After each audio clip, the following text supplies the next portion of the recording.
मानस गुरुकुलम में आपका स्वागत है। आज हम एक नया वीडियो सीरीज चालू करने वाले हैं आपका इकोनॉमिक्स से रिलेटेड। जीपीएससी का जो जीएस पेपर 3 है वो पूरा ही इकोनॉमिक्स से है। उसमें 4 सेक्शन है, 4 ग्रुप है और उससे रिलेटेड जो भी आपका मेंस में क्वेश्चन आ सकता है जीपीएससी मेंस में, उसको हम डिस्कस करेंगे। तो आइए शुरुआत करते हैं। जो आपका पहला ग्रुप है वो है basic features of Indian economy.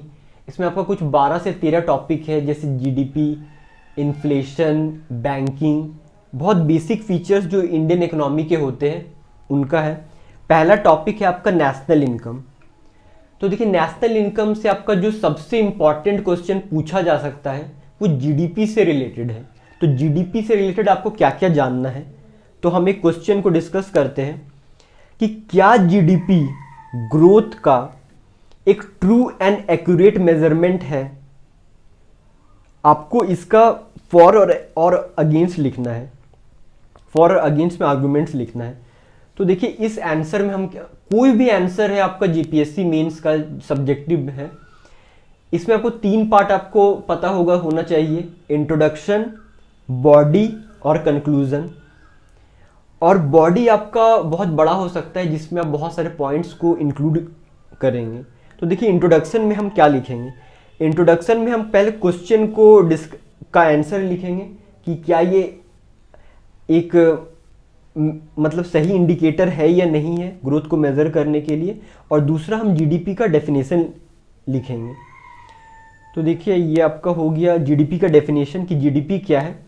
It is the sum total of all goods and services produced within the boundaries of an economy, generally within a financial year। जैसे कोई आपका इकोनॉमी हो गया इंडियन इकोनॉमी, तो हम जैसे फिनेंशियल ईयर ले रहे हैं आपका 2021 और 22 का। इस फिनेंशियल ईयर में जितने भी गुड्स और सर्विसेज इंडिया के बाउंड्रीज में प्रोड्यूस होंगे वो सभी को ऐड करके हम क्या निकालते हैं, जीडीपी। जीडीपी मतलब ग्रॉस डोमेस्टिक प्रोडक्ट।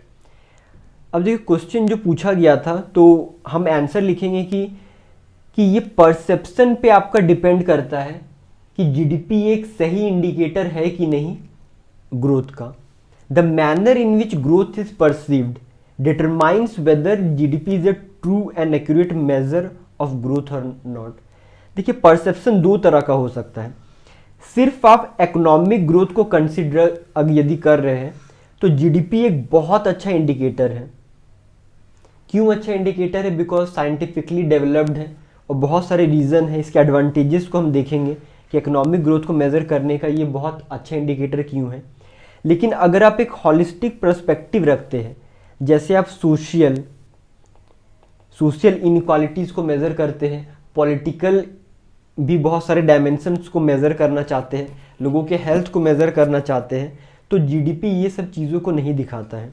इसके लिए आपको दूसरे इंडिकेटर्स जैसे आपका human development index, per capita index या हैप्पीनेस इंडेक्स को आपको देखना पड़ेगा। अब हम बॉडी में जाते हैं। तो बॉडी में हमें क्या लिखना है, जीडीपी का एडवांटेज और डिसएडवांटेज। इसको आप बड़ा करके कुछ डायग्राम वगैरह बना के भी लिख सकते हैं। मैं आपको पॉइंट समझा देता हूँ कि इसका एडवांटेजेस है कि it has a well framed calculation methodology. देखिए, जीडीपी कौन कैलकुलेट करती है?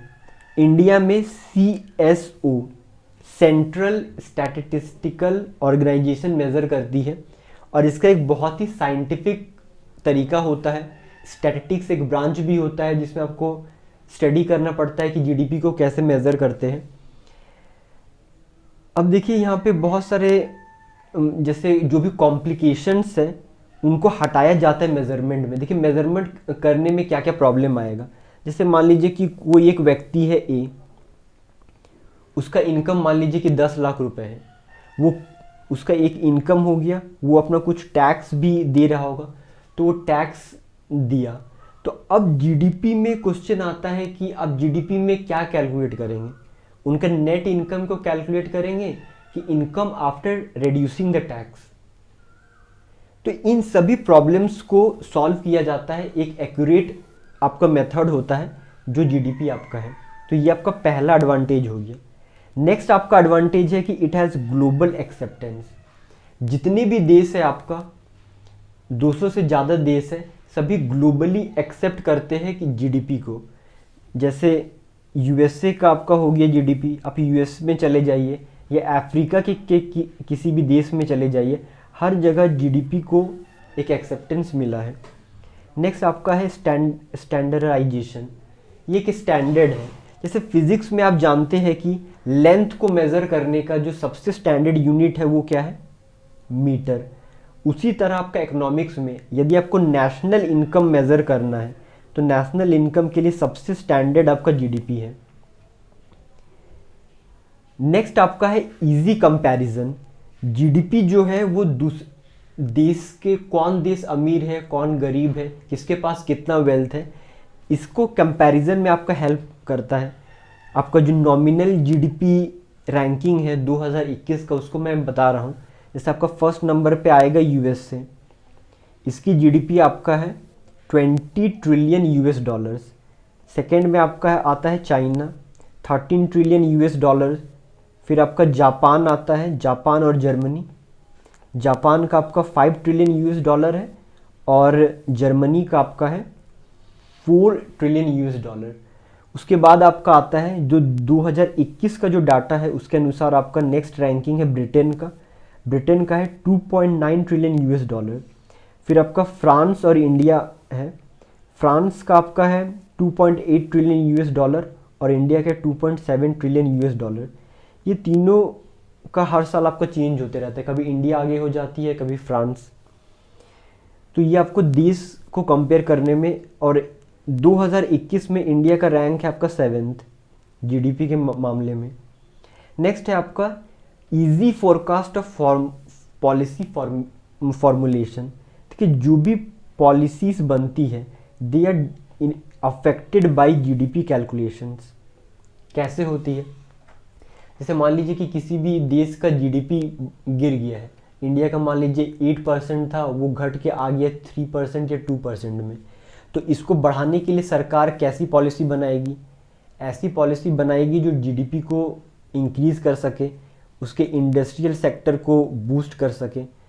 तो और ये मतलब जो भी आपका पॉलिसी बनता है उसमें बहुत आपका डिमांड रहता है कि आपको जीडीपी को मेंटेन रखना है और इसको बढ़ाना है। तो इसे पॉलिसी फॉर्मुले जो भी फॉर्म होने वाली है उसको फोरकास्ट किया जा सकता है, प्रेडिक्ट किया जा सकता है या एंटिसिपेट किया जा सकता है। नेक्स्ट हम इसके बॉडी में हम इसके डिसएडवांटेजेस को देखेंगे। डिसएडवांटेज सबसे पहला है, सबसे बड़ा है कि एक यूनिडायमेंशनल टूल है। मतलब इसमें एक ही डायमेंशन होता है, इकोनॉमिक डायमेंशन। बाकी दूसरे डायमेंशंस जैसे सोशल डायमेंशंस, पॉलिटिकल डायमेंशंस को ये मेज़र नहीं करता है बिल्कुल।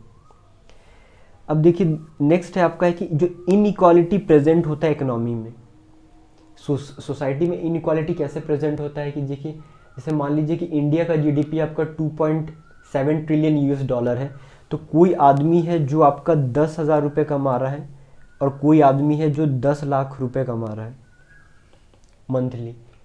तो ये आपका क्या हो गया, इनइक्वालिटी हो गया। तो क्या ये जीडीपी इसको मेज़र कर रहा है, नहीं कर रहा है। इसके लिए हमें दूसरे इंडेक्स की आवश्यकता पड़ेगी। फिर आपका जो पॉलिटिकल कंपोनेंट होता है, जैसे चाइना का जीडीपी तो आपका कितना है 13 ट्रिलियन यूएस डॉलर, लेकिन क्या आपको उससे पता लग रहा है कि वहाँ पे डेमोक्रेसी है, पॉलिटिकल राइट्स है लोगों के पास, ऐसा है क्या? वो बहुत ही कम है।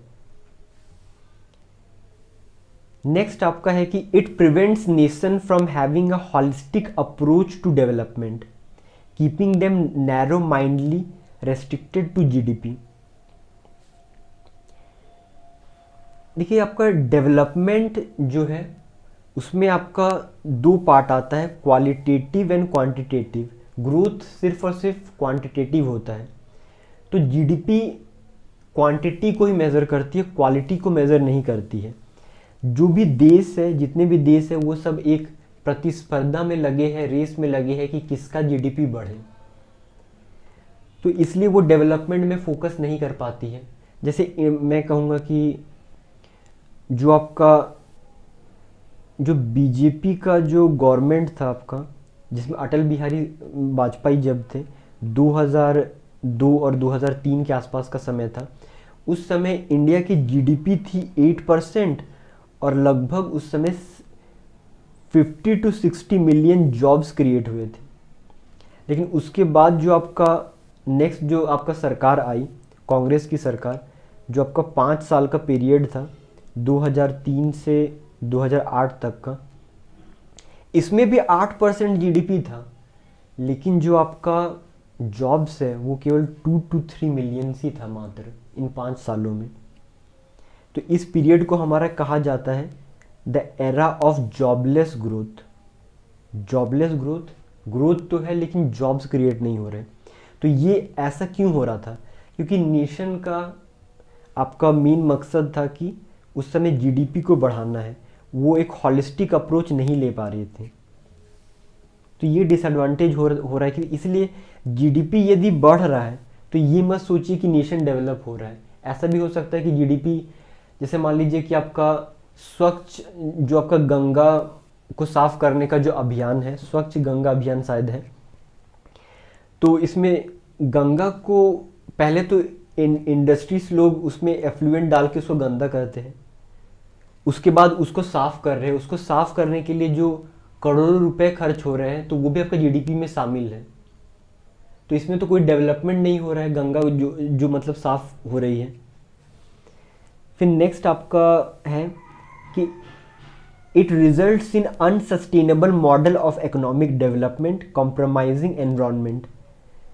क्योंकि जीडीपी देखिए, इंडस्ट्रियलाइजेशन के बाद जीडीपी को बढ़ाने के लिए आपको इंडस्ट्रीज़ को बढ़ाना पड़ेगा, मैन्युफैक्चरिंग सेक्टर्स को बढ़ाना पड़ेगा, और इंडस्ट्रीज़, कारखाने, यदि फैक्ट्रीज खुलेंगे तो आपका एनवायरनमेंट पे बहुत नेगेटिव इम्पैक्ट आएगा। फिर नेक्स्ट आपका है it neglects the service economy. Service economy और जो इनफॉर्मल खास करके सेक्टर है आपका, उसको जीडीपी इंक्लूड नहीं करती है। जैसे एग्जांपल आप देख लीजिए कि इंडिया में बहुत सारे मजदूर हैं जो मान लीजिए कि डेली वेजेस वर्कर है, वो काम कर रहे हैं, लेकिन क्या आपको पता है कि उनका जो इनकम है, कोई मान लीजिए कभी 500 रुपये कमाए, कोई कभी 1000 रुपये कमाए, तो क्या वो जीडीपी में रिफ्लेक्ट हो रहा है? इसका ये बहुत बार नहीं होता है। फिर जो विमेन पॉपुलेशन का जो कंट्रीब्यूशन है इंडिया में, लार्जली यहाँ पे हमारे घर में देखिए, सबके घर में आपका अचार बनता है, फिर आपका पापड़ बनता है, फिर बहुत सारे काम हैं जो आपको विमेन करती है, जो आपका जीडीपी में इंक्लूड नहीं हो रहा है। तो ये आपका एक डिसएडवांटेज हो गया। फिर नेक्स्ट आपका है कि जो आपका डेवलपिंग इकोनॉमीज है, डेवलपिंग कंट्रीज है, इंडिया हो गया, या फिर आप अफ्रीका के बहुत सारे देश ले सकते हैं जिसमें लार्ज अनऑर्गेनाइज सेक्टर है, उसके लिए ये नॉन आइडियल है। क्योंकि बहुत जो अनऑर्गेनाइज सेक्टर का डाटा कलेक्ट करने का हमारा कोई ज़रिया नहीं है, तो इसलिए जीडीपी इन चीज़ों को इंक्लूड नहीं कर पाती है। तो ये हमारा बॉडी था, इसको आप एक्सप्लेन करके कुछ डायग्राम भी आप बना सकते हैं। नेक्स्ट आपका कंक्लूज़न है। तो कंक्लूज़न में आपको एक कम से कम डिफरेंट पॉइंट लिखना है, जो कि बहुत इंपॉर्टेंट भी होना चाहिए। तो इसमें हमारा ये पॉइंट है कि जीडीपी जो है आपका, वो एक मीन्स है। देखिए, दो चीज़ होता है, एक मीन्स होता है, एक एंड होता है। जैसे कि मान लीजिए कि कोई खेल ही मान लीजिए क्रिकेट हो गया, तो किसी के लिए वो मीन्स है। जैसे मान लीजिए कोई बच्चा है जो स्कूल में पढ़ रहा है, वो शाम को क्रिकेट खेलने जा रहा है, तो उसके लिए वो मीन्स हो गया एंजॉयमेंट का। लेकिन किसी के लिए वो एक एंड है, वो एक लाइफ है, कि वो उसका सोर्स ऑफ इनकम है। तो वैसे ही आपका जीडीपी जो है, it is a means of economic growth.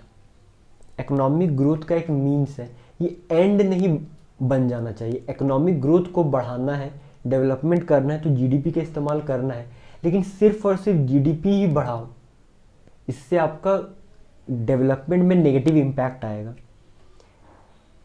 उसके बाद हमने लिखा है कि जीडीपी के अलावा भी बहुत सारे इंडिकेटर्स हैं, जैसे जो कि मल्टी डायमेंशनल अप्रोच रखते हैं ग्रोथ को मेज़र करने का। जैसे आपका ह्यूमन डेवलपमेंट इंडेक्स हो गया, या फिर आपका पर कैपिटा इनकम हो गया, ये जो दूसरे दूसरे सेक्टर्स को मेज़र करता है उनको भी आप यूज़ कर सकते हैं। The concept of GDP he has got modified, जो आपका अब आ जाता है ग्रीन जीडीपी। ग्रीन जीडीपी जो भी एनवायरमेंटल कॉस्ट है उसको भी मेज़र करता है। और नेक्स्ट है आपका इनइक्वालिटी एडजस्टेड जीडीपी। इसमें आपका जो सोसाइटी में इनइक्वालिटी में प्रेजेंट है उसको भी जीडीपी अकाउंट में लाती है। तो ये आपको अब समझ में आया कैसे इंट्रोडक्शन लिखना है, कैसे बॉडी लिखना है, कैसे कंक्लूजन लिखना है। बॉडी को आप एक्सपैंड कर सकते हैं, चाहे आप 4 पेज लिखिए चाहे 8 पेज, ये स्ट्रक्चर आपको फॉलो करना है।